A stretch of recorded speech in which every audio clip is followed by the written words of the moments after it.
Halo guys, balik lagi sama gue Iksan Zulfikar. Di video kali ini akan gue bahas iOS 18.5 yang baru aja resmi dirilis sama Apple, tepatnya semalam atau dini hari tadi. Nah, kira-kira ada fitur baru apa aja sih yang dihadirkan sama Apple di iOS 18.5 ini, dan apakah wajib update? Untuk mengetahui hal semua itu, kalian wajib simak video ini hingga selesai. Jadi, langsung aja check this out.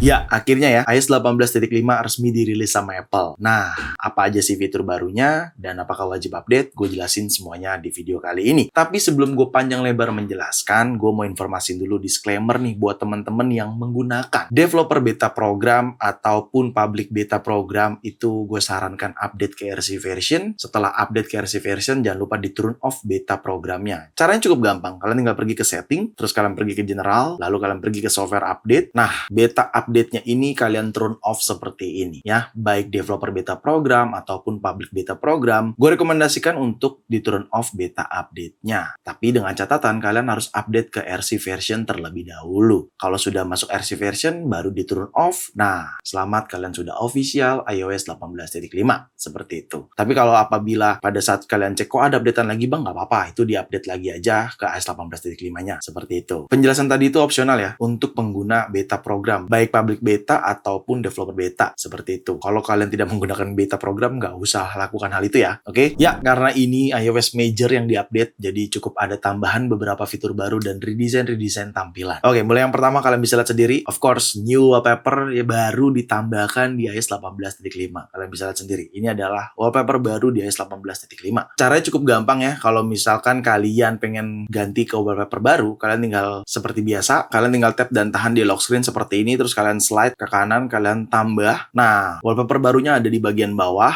Ini dia, yang ini ya, wallpaper barunya yang ditambahkan sama Apple gitu. Dan ini kalian tinggal tap, terus kalian bisa customize lagi lock screen-nya sesuai kebutuhan, mulai dari jam, kalender, bahkan kontrol di lock screen kalian bisa kalian ganti nih. Kalau kalian nggak mau pakai, bisa kalian hilangkan seperti ini. Kayak gitu. Setelah sudah, kalian tinggal add aja seperti ini. Nah, lalu kalian set as wallpaper. Seperti halnya biasa wallpaper ya. Dan tidak hanya wallpaper baru aja ya. Di sini tuh juga ada animasinya. Jadi kalau misalkan kalian slide, dia akan berubah terus tuh. Kalian slide lagi seperti ini, slide lagi, dia terus berubah. Oke? Slide, dia berubah terus. Kalau misalkan gue lock iPhone ya, terus gue buka, tuh, dia juga berubah tampilannya. Jadi animasi wallpaper itu tidak statik alias dynamic. Dia berubah-berubah sendiri seperti itu. Dan yang paling keren menurut gue pada saat kalian mengaktifkan always on display seperti ini, tapi show wallpapernya di enable. Yang paling gue suka ketika dalam mode kekunci seperti ini, dia tuh kayak garis-garis gitu loh cuy. Nih, kalau misalkan gue buka locknya, tuh. Nah, dia kayak garis-garis gitu tuh. Tuh. Jadi dia dynamic, berubah-berubah terus, nggak statik tuh. Ini gue kunci, gue buka, gue kunci, gue buka, tuh dia berubah-berubah terus posisinya. Gitu. Dan tentunya kalian juga bisa customize ya home screen kalian kalau misalkan kalian kurang suka seperti ini. Kalau gue sih memang sukanya large, terus ikonnya dark kayak gini. Dan untuk wallpapernya gue bikin light mode, tapi ikonnya dark. Nah, ini setup gue kayak gini. Seperti itu ya. Tapi kalau misalkan kalian nggak suka ataupun nggak mau menggunakan, ya kalian mendingan nggak usah dipakai wallpaper baru ini. Seperti itu. Oke? Oke, fitur selanjutnya adalah peningkatan pada screen time. Bukan peningkatan sih, intinya ini lebih cenderung fitur screen time di iPhone kalian. Kalau kalian pergi ke setting, terus di menu setting kalian pilih yang screen time. Nah, di sini tuh sebenarnya lebih cenderung ke peningkatan aja sih. Jadi kalian bisa ganti device seperti ini, ya meskipun ini juga ada di iOS sebelumnya. Tapi intinya lebih detail aja untuk screen time pada iOS 18.5 kayak gitu. Dan lo bisa lihat sendiri nih. Ini per minggu, ini per day. Kalau gue back kayak gini, dan ini yang iPhone 16 Pro gue ya, karena gue menggunakan iPhone 16 Pro di sini.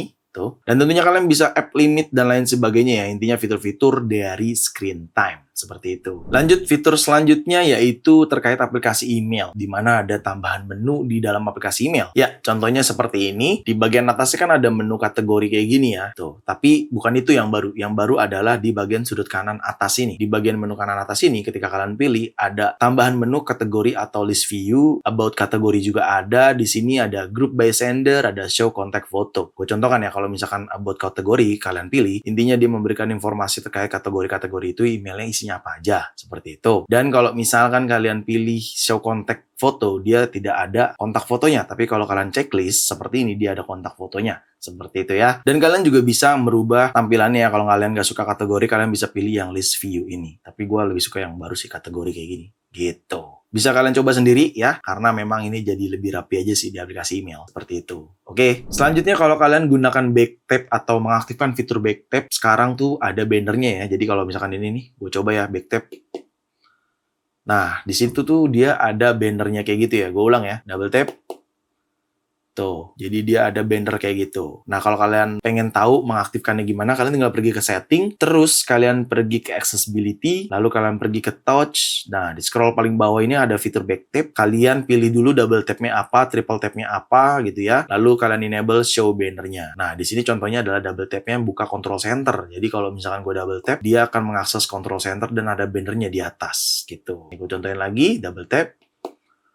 Nah, dia ada bannernya di atas, seperti itu. Oke, lalu selanjutnya redesign tampilan di bagian terkait garansi ataupun Apple Care. Jadi kalau kalian pergi ke setting, terus kalian pilih menu yang general ini, setelah itu kalian pilih yang Apple Care and Warranty. Nah, di sini tuh di redesign ya tampilannya, tidak seperti sebelumnya, jauh lebih detail sih. Contohnya kayak gini, Apple Care and Warranty. Nah, ini device gua, ini device yang sudah tidak tercoverage garansi atau tidak bergaransi lagi, ini yang masih garansi. Dan kalau kalian pilih device-nya, tampilannya akan seperti ini, lebih detail ya, your device is covered for hardware service, chat and phone support, dan lain sebagainya. Di situ juga ada tertulis limited warranty, expire September 20, 2025, seperti itu. Ya, jadi lebih detail lagi aja sih, terkait informasi garansi ataupun Apple Care, kayak gitu. Selanjutnya, recently delete di aplikasi foto juga ada peningkatan ya, meskipun dari berbagai beta version sebelumnya, desainnya berubah-berubah, tapi akhirnya udah dapat pakemnya. Jadi kalau kita akses aplikasi foto, terus gue pilih recently delete, view album. Nah, di sini kalau gue select, terus gue pilih menu kanan bawah ini, di sini ada tulisan delete all dan recover all, kayak gitu. Oke, padahal desainnya tadinya nggak seperti ini, cuman entah kenapa dirubah lagi sama Apple jadi seperti ini. Selanjutnya, hadirnya aplikasi baru, tapi ini berhubungan sama ketika kalian menggunakan atau mempunyai atau memiliki Apple Vision Pro. Contoh aplikasinya seperti pada gambar di situ. Sayangnya gue nggak bisa mencontohkan ya, ataupun gue nggak kebagian juga, mungkin karena gue juga nggak menggunakan Apple Vision Pro ya. Tapi sebagai informasi aja buat teman-teman semua. Oke, nah selanjutnya lebih ke peningkatan terkait fitur-fitur Apple Intelligence. Contoh fitur-fiturnya apa aja? Ya pertama, of course, Image Playground nih juga ada peningkatan ya. Dan juga buat teman-teman yang mungkin sering menggunakan Image Playground, ini sudah ada peningkatan di iOS 18.5 ini. Dan kalian bisa cobain lagi. Tapi dengan catatan, iPhone kalian mendukung fitur Apple Intelligence seperti itu. Dan juga seperti Genmoji, Visual Intelligence, dan lain sebagainya. Itu sudah ada peningkatan juga karena itu fitur-fitur tersebut yang ada di dalam Apple Intelligence seperti itu. Tapi jujur sih sejauh ini memang yang paling gue suka adalah Genmoji ya. Jadi kita bisa deskripsikan hayalan kita untuk membuat emoji biar beda sama yang lain seperti itu. Dan kalian bisa cobain di sini. Caranya gampang banget ya. Kalian tinggal pilih button Genmoji yang kanan ini, terus kalian deskripsikan deh emojinya kayak gitu. Oke? Dan intinya semua fitur yang ada dalam Apple Intelligence, writing tools, visual intelligence, image one, dan lain-lainnya. Itu semua mengalami peningkatan untuk iOS 18.5. Ya mungkin karena itu adalah cara jualan Apple juga kali ya.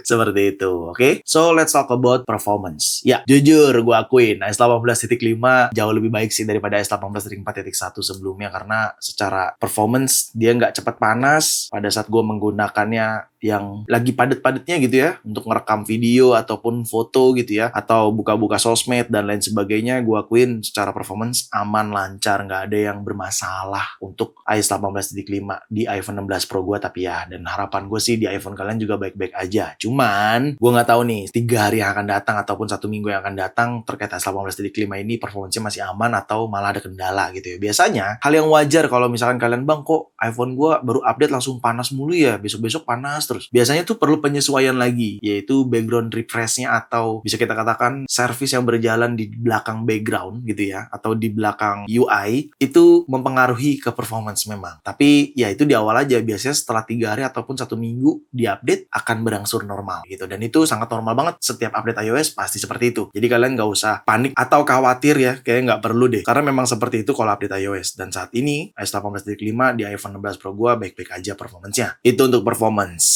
Sekarang untuk baterainya. Baterai juga gue ngerasa jauh lebih baik ya daripada iOS version sebelumnya. Lu bisa lihat ini masih di 90%. Kemarin-kemarin apalagi pada saat gue menggunakan beta version, ini cepet banget boros. Tapi untuk iOS 18.5 saat ini, versi resminya, versi finalnya, gue akui ini irit banget. Dan ini baru selesai gue charger ya, dan ini masih aman banget gue gunakan. Screen on time juga tadi itu jalan terus ya screennya. Jadi kalau misalkan gue cek ke bagian setting untuk daily activity baterainya, di sini. Nah, lu bisa lihat sendiri deh tuh. Pemakaian gue tuh sampai habis banget kadang.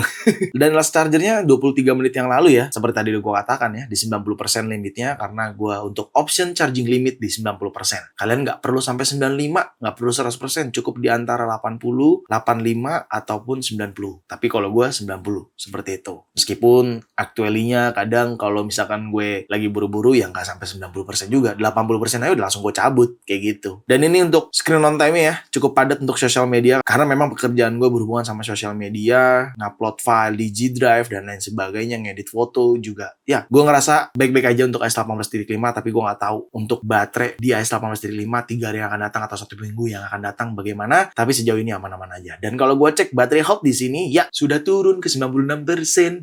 Sebenarnya ini turun sebelum update iOS. Jadi ini turunnya beberapa hari lalu udah turun ke 96%. Cuman ya nggak perlu dikhawatirin lagi karena memang baterai health itu pasti akan turun selama iPhone-nya kita gunakan. Untuk cycle count-nya ini di 273. Dan buat teman-teman yang masih khawatirin baterai health, udahlah cuy, nggak usah dikhawatirin lah ya. Pasti akan turun soalnya baterai health, oke? Dan itu untuk baterai. Harapan gue sih untuk baterai di iOS 18.5, 3 hari yang akan datang ataupun 1 minggu yang akan datang akan baik-baik aja. Khususnya di iPhone teman-teman. Dan sekarang kita bahas apakah wajib update iOS 18.5 ini. Jujur kalau gue pribadi sih sesuai rekomendasi Apple ya di sini memang harus up to date untuk mengikuti anjuran Apple karena kan update iOS itu terkadang tidak hanya memberikan fitur akan tetapi melakukan perbaikan-perbaikan yang mungkin bisa aja kita nggak tahu gitu ya seperti servis-servisnya ataupun bagian belakang iOS gitu ya. Tapi intinya Apple juga menganjurkan untuk kita selalu update software terbaru atau update iOS terbaru. Jadi kalau gue pribadi menyarankan wajib update atau update aja. Cuman, nah ada cumannya nih. Kalau kalian merasa kayaknya nggak terlalu penting-penting banget deh, nggak usah deh, nanti aja deh gue update-nya. Nggak apa-apa juga. Jadi intinya apakah wajib update atau tidak itu 50-50, 50%, 50%. Gue pribadi menyarankan update. Tapi kalau kalian nggak mau update saat ini, nunggu seminggu kemudian atau bahkan nunggu internet wifi kalian dulu lebih aman gitu ya.